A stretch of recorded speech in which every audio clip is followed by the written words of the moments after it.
Assalomu alaykum va rahmatullohi va barakatuh barodari aziz.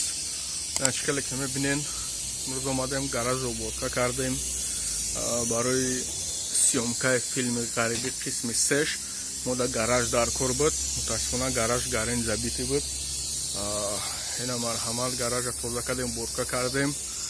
اینم کاموس ریزوتی برام در گاراژ. انشالله پیشروی روی میلیون میشود.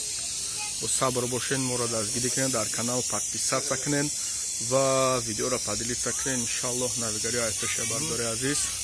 همین کارانتین کم اکک وقتی ما را گرفتگی های متاسفانه برای که بروماله سیومکا کردن نمیتونیم اوضاع در کوچه در جو و ما در یک صحنه روی سناریو گاراژ در کار بود. انشالله خودتون میبینیم باشه.